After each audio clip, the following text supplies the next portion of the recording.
Hello, everybody, and welcome back to the SOMM TV podcast. My name is Jason Wise. On today's episode, I am joined by the one and only Claire Coppi, sommelier and liquor expert extraordinaire, and we are going to chart the course of Claire's favorite beverage ever created. It's Malort. I don't know if you've heard of Malort. It's a Chicago staple. Claire, that's not your favorite? You're shaking your head. We'll get there. No? We'll get there. No spoilers, but there will be nothing negative said about this divine spirit on today's podcast. Malort, a mainstay if you've ever been to Chicago in the United States and that surrounding area. We're going to get down to what the hell it is, what its history is, and why people drink it. Before we do that, of course, I want to tell all of you to go to sommtv.com. 2 new episodes with Tony Parker, a 4-time NBA champion, are airing right now. And next week, we have an all-new documentary feature on Spring Mountain, the AVA in Napa, with the folks over at Smith Madrone. It's really funny, really great episode coming.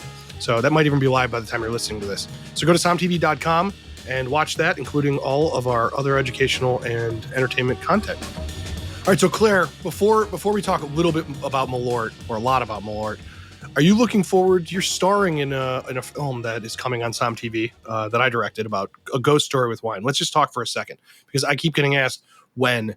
Well, it is coming. We are going to release the film in early September. And we have changed the name to Ghosts of Napa Valley instead of Ghosts of Spring Mountain. How are you feeling about this movie? I just want to talk it out for a sec.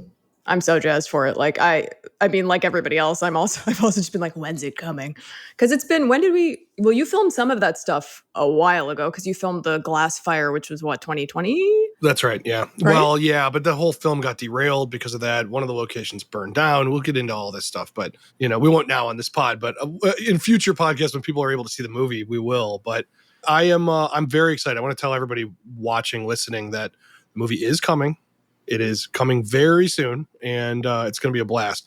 When we do screenings, though, anyone listening, grab tickets, because we're going to try to do something different where we put the screenings in environments that are a little odd, a little creepy. Ooh. We have a great wine partner for the film. Yeah. So, and then Claire will have to come to all of them and probably get inundated with questions on what the hell people just watched. Yeah, right. No, it's cool. I saw I was lucky enough to see that rough cut of it, and it was really cool. I hate watching and listening to myself do anything, but I was able to get through it because it was just like so engaging. And even knowing what was going to happen, like I got really scared and I got goosebumps, and it was a trip. It was a blast to watch. It's a very unique movie. And Shakira and you and Meg are fantastic in it. So it's very funny and very interesting. All right. So Malort, I don't know where to start this other than to ask you what the hell Malort is. The 20,000 foot version of what it is. It's a Swedish liqueur. Malort translates to moth herb. And it kind of, it kind of does have a mothiness to it because it's gross. But anyway, we'll get into that. So it's a Swedish liqueur. It uses wormwood, anise. A lot of people are like, oh, it's like wormwood, like absinthe, right? And so is it like hallucinogenic? Which, frankly, that whole thing with absinthe was dispelled, right? Like that. Yeah, the wormwood was actually. It has Thu Jones in it, so that's the like molecular thing that the compound that people were similar like to THC. Yeah, it's similar. Well, people to THC. think it might be like in the 70s. They're like, oh, it's got a similar structure to THC, so we're going to call it a cannabinoid. And I think that's kind of just been a myth as well. But they said like in the 1800s, the levels of Thu Jones and absinthe was so high, and if you put like pure wormwood oil on an animal or gave it to an animal, it would have seizures. So people are equating these seizures and hallucinations to the Thu Jones in the wormwood oil and, in absinthe. And that was just kind of there wasn't really any good science behind it. But the levels of Thu Jones and absinthe is super low, and the levels of Malort are super, super low. So you're not going to hallucinate, although you might wish that you were, because it's so bad. It's incredibly bitter. When we get into what it tastes like, I have a comp for it I think. All right. Are there people, I don't know if people listening, that are there real big defenders of Malort? Like people would be offended that we would talk trash on it? So I lived in Chicago until like 2015, and the uptick in Malort was happening before that a little bit, but it was mostly like take a shot and see how disgusting it is. But then slowly it started getting incorporated into like really good cocktail programs at really great bars in Chicago. So I'm sure there are some incredible mixologists that can take it and make something amazing out of it. I didn't drink a ton of it when I was in Chicago because I had a shot of it and it was disgusting. But, my palate's changed a lot since my early 20s. So I definitely give Malort another crack. I don't think I'd be taking shots of it anymore. I don't really do shots in general. Tends to end poorly. But it's not super high in alcohol, though. So it's not going to get you, messed up. When we premiered SOMM 3 in Chicago at the Music Box, there was a big Q&A, big rowdy crowd. I will tell you this right now. And there was a Q&A, and somebody raised their hand and they said, would you all do a shot of Malort with me? And the entire audience, 600 people, started clapping and screaming. I had no choice. I didn't get a chance to say no. And he was prepared. He had gone. They sell Malort at the movie theater. If you've ever been to Chicago, that's awesome. It's an iconic theater, one of the best in the country. And he comes up with 5 shots. So Dustin Wilson, myself, everybody had to do a shot of this. And I had not had Malort since college. And that was the first time since college I'd had it. I would say Where did you go to college? I went to film school out here in Chapman, but I went to various colleges as one does in Ohio. Okay. So it was in the Midwest that you had it. Yeah. But but so I would say, and this is, I don't mean to offend any true Malort lovers, it kind of tastes to me like furniture polish, maybe, or linseed oil or something like that. It's got a tannic wood quality that I can't really put my finger on that tastes like if you lick, someone stains a deck and they just stained it and then you lick that deck. And then you lick it. And you're like, okay, so that I just licked a deck. I licked a Thompson water seal turpentine or something. I don't know what to describe. It's very powerful. And I will say, I took my shot of Malort, the times I drank. It was 2012 when I was drinking it. And I can still remember. Your first shot of Malort. Okay. So in Chicago, like I said, in Chicago, people it was 2012 and it was starting to get really popular to be like, oh, have you heard of Malort? It's disgusting. It tastes like gasoline and grapefruit. You should totally try it and take a shot. God. And then people would take a picture of your Malort face, which I guess could kind of be equated to a liquor O face, except instead of intense pleasure, it's intense disgust. So yeah, they would take a picture and they'd be like, oh, hashtag it's, even though hashtags weren't around, it's your Malort face. And you dug up this photo. You dug up this photo. Yeah. So if you're watching this on SOMM TV, you're looking at this photo right now of Claire. That's 23-year-old Claire with her black dyed hair. And I did not, and it was you can kind of see there's this moment. I take the shot and I remember just being like, oh, well, that's not so bad. Everybody's making such a big deal about this. And then it starts slowly seeping down your esophagus and the flavor comes back up into your back palate. It's pretty gross. You have to wear a diaper too, I've heard, with it's probably your best first too. Malort shot. So, okay, why the hell Chicago? Why Chicago? Why? And then my second part to this question is, why would a place like Chicago embrace it? So there's a reason it's in Chicago, but why? We'll get into the culture of Chicago to embrace Malort. So why Chicago? And then why would this place embrace Malort? Why Chicago? Well, obviously Chicago has an incredible history. It was built by immigrants, particularly a lot of Irish, a lot of Italian, and a lot of Swedes. So there was a Swedish immigrant named Carl Jeppsson. So Malort is technically called Jeppsson's Malort because it was made by Carl Jeppsson. And in the 1920s, he made it. It's a, like I said, a traditional thing in Sweden, or at least it was. And was it medicine?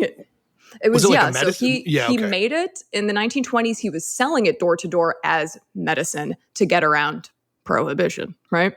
And it was supposed to help with digestion, like a lot of digestifs and bitters originally were supposed to be medicine to help with stomach aches and whatnot, indigestion. And so he was peddling it as something, medicine. And then after prohibition, he started producing it in Chicago, and it stayed producing in Chicago for a long time. And then for a bit, it wasn't produced at all. The factory that was making it shut down, and then production moved to Florida. But before Florida, where was it? First, it was in Kentucky. Then it moved down to Florida. And then finally in 2018, a Chicago distillery located in a southern neighborhood called Pilsen purchased it. So now finally again, Jeppsson's Malort is back home in Chicago, where it originally came from and is produced there. But it wasn't really distributed. Even though it was made in Kentucky, made in Florida, it wasn't distributed out there. It was really just Chicago. So you didn't see it anywhere else other than Chicago and, the surrounding area. I mean, I don't think you could find a bottle of it here. I mean, you might in a store in Los Angeles, but like there's no bars I've seen Malort on the shelf. So I saw some in Santa Barbara like a month ago.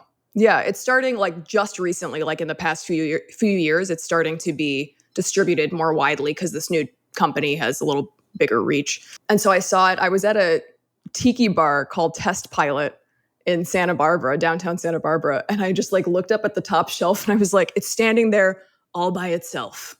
Nothing else next to it. Just a bottle of Malort. And I was like, do I do it?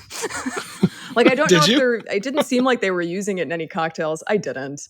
And I was really trying. I was in Chicago in April and I really wanted to get my boyfriend to try it because he's from Southern California and we didn't get around to it. But I really wanted to get his Malort face and next time. He'd have been your fiance 10 minutes later had you done that. No, he would have dumped me for feeding that to him.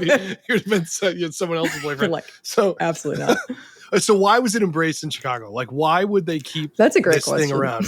I just look, I'm from Cleveland. Now everyone has to drink because I know that's a big drinking thing when I say that. But why do these weird little big Midwestern towns, why do they embrace something like Malort? Why is that? That's a great question. I don't know that I have like a hard and fast answer to that, but it's just such like Chicago has this wonderful spirit that you can just feel when you're there.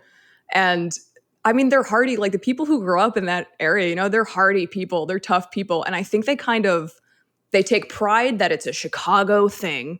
We love our Chicago pride. And then I think we also kind of love that it's disgusting, right? And then it makes everybody like, oh, why would you like that? And it's like, we can handle it. We're tough. It's so bitter. They even say that Carl Jepsen, like he smoked so much that his taste buds were numbed. And so he liked the taste of it because he couldn't taste. He couldn't fully taste it. But I think there's a weird warped sense of pride that we have this disgusting thing that's from Chicago. And for the longest time, you could only get it like in and around Chicago. Interesting. Okay. It's fun. We could do a whole podcast on like stuff that's objectively pretty bad that cities around the country and even like countries externally will just ride or die for, like Skyline Chili in Cincinnati. I'm telling you guys right now, it's awful. What is that? Skyline Chili it's awful? It's this disgusting, I would call it closer to dog food that you put on top of spaghetti and it has cinnamon in it. And it's chili that in Cincinnati they claim now, obviously Cleveland and Cincinnati have these objectively, and I know there's somebody listening. I don't know who you are, but you are like, I'm from Cincinnati or I'm from Ohio and this stuff's good and I'm not going to listen to this crap. And you just gave me a bad review on iTunes. But I'm going to tell you right now, it's bad. It just is. And so like there's stuff like that. Malort's a perfect example for Chicago. Though if I'm in Cincinnati, I'm going to have Skyline Chili. If I'm in Chicago, oh, it's so bad. Somebody's so mad at me right now. You have no idea. People are so passionate about these things. But every city has something like this where you're like, of course.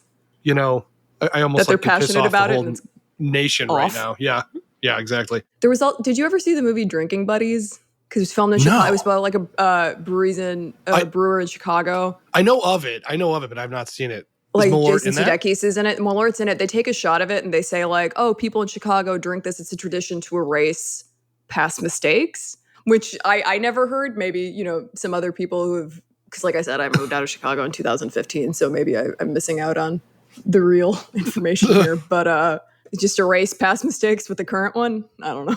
I mean, I think it's more you just forget. Maybe. I don't know that you erase any mistakes. And I can tell you right now, you're going to make new ones with Malort. So it's... 100%. But again, it doesn't like, you kind of wish, at least like Jaeger and Rumpelman and all these other disgusting, all the 151s that people shoot to be idiots. At least they're like higher in alcohol I'm glad content, you brought so you Rumpelmans into this. Rumpelmans is I can't smell it thinking about it. I want to barf in my mouth right now. Goldschlager? Yeah, because you had terrible... Goldschlager with the flakes. Aftershock, that's another one. Do you remember that? But like the gold, because it had the flakes of the gold in it, and they're like, it'll cut up your skin so the alcohol gets into your system faster. Wait, they said that to you? Somebody told me that. I don't know if that's a myth or what, but somebody in like college told me that that's why it was so awesome. It'll get you drunker faster because it cuts your like esophagus and gets into your system. I think it's just that it has high alcohol and has like 40 gallons of sugar in it. Goldschlager was rough. But Malort doesn't have high alcohol. Ugh. What's the alcohol in Malort? It's like 30%. Actually, I don't know. I think it's like maybe 30, 28%. Something chill. Like It's not enough, like, to make it worth it. Well, I mean, I don't really As know. a shot. I don't know what the equation is for that. All right, so if you were going to make a cocktail with Malort, knowing its bitter tendency, knowing what it tastes like, having this like, I really do kind of like equate it to like varnish. I don't know why. I don't mean to be, and that flavor of like real coarse tannic stuff. Because I like Fernet, and I like things that have that type of abrasion, but this one doesn't have a balance. It doesn't have the like where Fernet has like a lot of other different flavors that counteract that, or at least not as finessed. Yeah. I mean, it kind of does taste like something somebody made at home. I'd like to add, by the way, I'd like to add Fireball to that list of what we were talking about. That's like the modern equivalent of like, but people seem to like actually like Fireball. I really don't understand it. Friends of mine get it for me as a joke because they know I don't like it. They get me the little bottles of it, and I'm like, this is just repulsive. Out of like that group of disgusting liqueurs, like now we're just shitting on it's stuff. not. I know we're just shitting on everything. I don't think it's like the worst. It's not good. Like I recently started learning how to snowboard, and so I'm really excited. I'm like, I see everybody bringing the little what. A little peek into real Claire. I got snowboarding and drinking Fireball. Well, like you see like everybody on the lifts, like, we got our little like Fireball. So I get like a big pack of it for me and my friends. And they're all just like, I'm not drinking that. And I was like, you guys suck. Like, this is supposed to be fun. You're supposed to drink the disgusting things on the lift. Oh my God. I mean, all of these things for me, there is no question. None of them are medicine. They might help with digestion. All right. Not Fireball, but you don't maybe Malort does. First. I don't know. I don't know what to say. So would you recommend to the listeners after that whole tirade that they try Malort? If they're in Chicago, should they try Malort? If they're in Chicago, they need to try Malort because it's part of the Chicago experience. You need to try Malort. Whether that's, I recommend a shot because it's the funniest way to do it. But again, there's like so many amazing bars with incredible cocktail programs in Chicago that are using it. I'd like to do a Malort tour now that we're talking about this, honestly. I'd love to go back to Chicago. Crawl. Exactly. But like doing different cocktails and seeing how these mixologists have crafted it into probably delicious drinks, right? Sure. Like, they're very talented probably people. There. Yeah. Probably. Like it's probably good with like gin, that herbaceousness is probably lovely with it.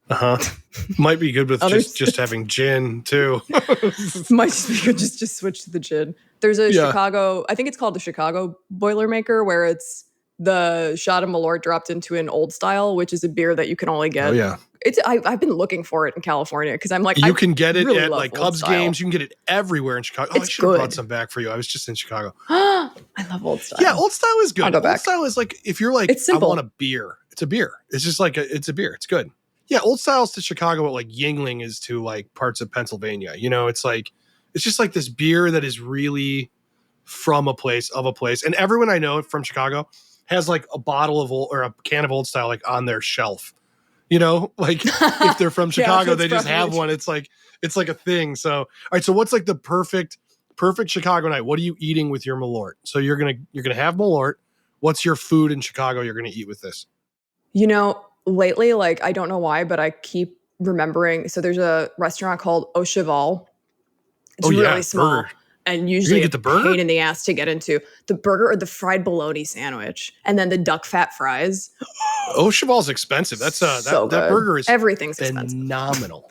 It is. And also, it's usually the messiest really, really burger busy. You'll ever eat in your life. Which makes it more fun. Like that. Wow. So you're going high class with Malort. I was like a high class, low class, because a high class burger.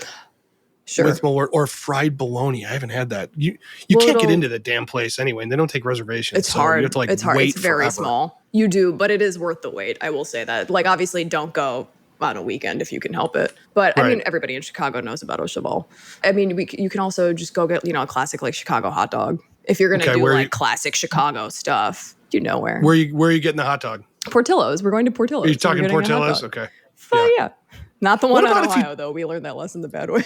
Yeah, that was pretty. Remember? There were some not sober people at that place. That was backed up. Question for you. What if you were to take the Malort, drop it into a chocolate cake shake at Portillo's with the hot dog? Could that work? No? It's disgusting.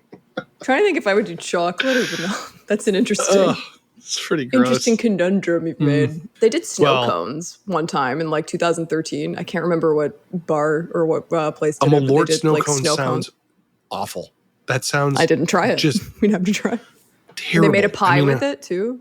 They made a Place pie, with Malort. like a Okay. custard with Malort. Yeah, because it does Okay. have a grapefruit component to it that could be fun to play with. I'm not a talented enough mixologist or a mixologist at all to be able to like. I'd fuck around with it, but I'd probably be very unsuccessful. So I'll leave that to the professionals.